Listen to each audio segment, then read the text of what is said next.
Okay, here's a little tip on asbestos siding. So there's lots of trains of thought out there, and I get it. You got to figure out what side of the fence you're on. First thing, asbestos siding is super durable. Like, this stuff has been on the side of this place for probably a good 100 years. Here's a loose piece here. So a lot of people are like, well, what are we gonna do if we have broken pieces on our siding? And you can see, obviously, we got some building paper underneath there. It's kind of old and worn out. But I'll tell you this, a lot of times people will take sections like this whole back section here, and they'll take it off, and then they'll use it on the other parts of the house up there. It just depends on what you want to do.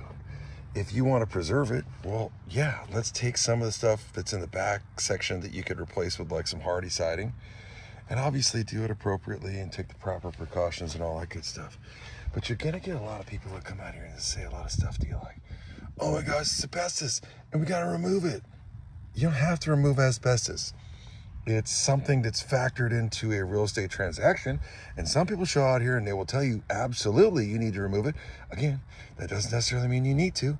You got to figure out, is this something you're totally cool with? Me, I would say that this building product is great, and especially when you have siding that's been on a house that's close to 100 years and it's looking like that.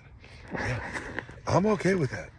But I also know that when you're trying to resell an asset, and if you have somebody come out here and they're a little more on the I'm wound up about asbestos and you have to remove it, well, there you go.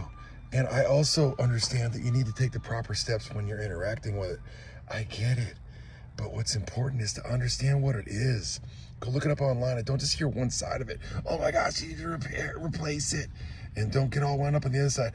Oh, it's just fine, don't worry about it. You gotta do you. I get it. Me, I think it's a good building product. Me, I think you can work with what you have on some old house, especially an old crusty house.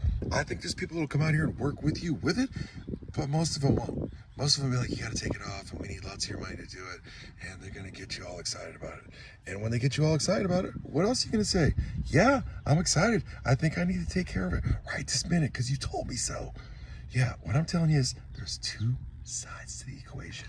I would work with what I have in a lot of cases, depending on where the house is, if it's in an entry-level neighborhood or something like that. And I would factor in what that cost might be if I had to take care of it, or if somebody's going to pin me to the floor when I want to go sell my asset. That's the way I would look at it. But I wouldn't automatically say, I got to replace it. I got to replace it. I got to replace it. It's a good product. Yeah. Sometimes we might even have things like this, but this stuff's legit, man. This stuff's hard. Yeah, it's okay.